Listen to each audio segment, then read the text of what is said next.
जय श्री श्याम।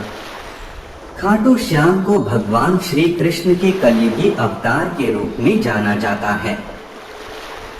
ऐसा कहे जाने के पीछे एक पौराणिक कथा का हाथ है।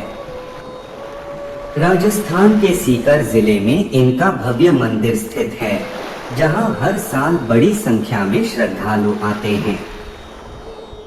लोगों का विश्वास है कि बाबा श्याम सभी की मुरादें पूरी करते हैं और रंग को भी राजा बना सकते हैं। कौन है बाबा खाटू श्याम? बाबा खाटू श्याम का संबंध महाभारत काल से माना जाता है। यह पांडुपुत्र भीम के पौत्र थे। ऐसी कथा है कि खाटू श्याम की अपार शक्ति और क्षमता से प्रभावित होकर श्री कृष्ण ने इन्हें कलयुग में अपने नाम से पूजे जाने का वरदान दिया। खाटू श्याम की कथा। लाक्षागृह की घटना में प्राण बचाकर वन वन भटकते पांडवों की मुलाकात हिडिंबा नाम की राक्षसी से हुआ। यह भीम को पति रूप में प्राप्त करना चाहती थी। माता कुंती की आज्ञा से भीम और हिडिंबा का विवाह हुआ, जिससे घटोत्कच का जन्म हुआ। घटोत्कच का पुत्र हुआ बर्बरीक, जो अपने पिता से भी ज्यादा शक्तिशाली और मायावी था। बर्बरीक देवी का उपासक था। देवी के वरदान से उसे 3 दिव्य बाण प्राप्त हुए थे, जो अपने लक्ष्य को भेदकर वापस लौट आते थे। इनकी वजह से बर्बरीक अजेय हो गया था। महाभारत के युद्ध के दौरान बर्बरीक युद्ध देखने के इरादे से कुरुक्षेत्र आ रहा था। श्री कृष्ण जानते थे कि अगर बर्बरीक युद्ध में शामिल हुआ तो परिणाम पांडवों के विरुद्ध होगा। बर्बरीक को रोकने के लिए श्री कृष्ण गरीब ब्राह्मण बनकर बर्बरीक के सामने आए। अनजान बनते हुए श्री कृष्ण ने बर्बरीक से पूछे कि तुम कौन हो और कुरुक्षेत्र क्यों जा रहे हो। जवाब में बर्बरीक ने बताया कि वह एक दानी योद्धा है, जो अपने एक बाण से ही महाभारत युद्ध का निर्णय कर सकता है, और मैं इस युद्ध में जो हारने वाला होगा उसको विजय बनाऊंगा। इसलिए खाटू नरेश को हारे का सहारा बाबा श्याम हमारा कहते हैं। श्री कृष्ण ने उसकी परीक्षा लेनी चाहिए।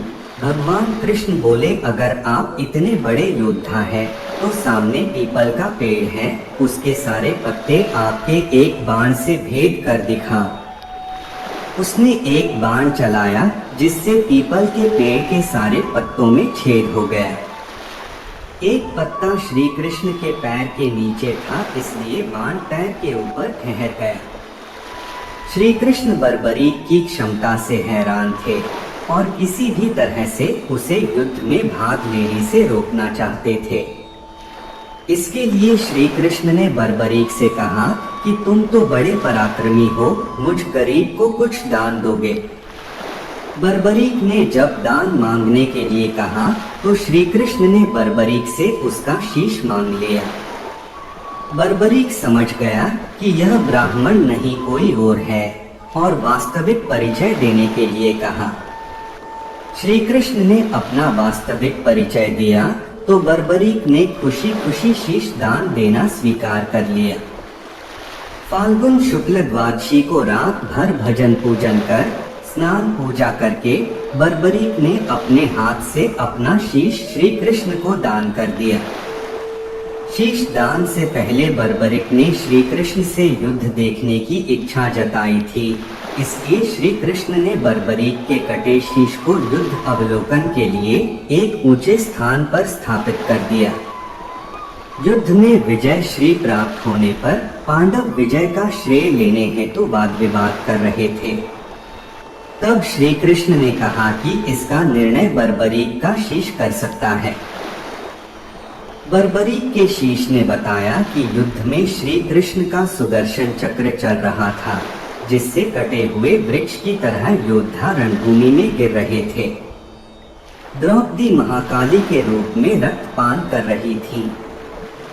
श्री कृष्ण ने प्रसन्न होकर बर्बरीक के उस कटे सिर को वरदान दिया कि कलयुग में तुम मेरे श्याम नाम से पूजित होगे तुम्हारे स्मरण मात्र से ही भक्तों का कल्याण होगा और धर्म, अर्थ, काम, मोक्ष की प्राप्ति होगी। स्वप्न दर्शनोपरांत बाबा श्याम खाटू धाम में स्थित श्याम कुंड से प्रकट हुए थे। श्री कृष्ण विराट शालिग्राम रूप में संवत 1777 से खाटू श्याम जी के मंदिर में स्थित होकर भक्तों की मनोकामनाएं पूर्ण कर रहे हैं। हर साल लगता है खाटू श्याम मेला। प्रत्येक वर्ष होली के दौरान फाल्गुन शुक्ल एकादशी को खाटू श्याम जी का मेला लगता है। इस मेले में देश विदेश से भक्तजन बाबा खाटू श्याम जी के दर्शन के लिए आते हैं। इस मंदिर में भक्तों की गहरी आस्था है।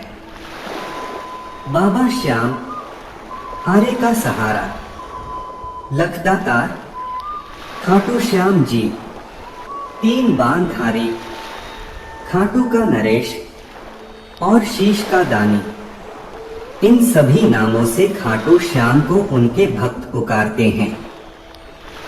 खाटू श्याम जी मेले का आकर्षण यहाँ होने वाली मानव सेवा भी है।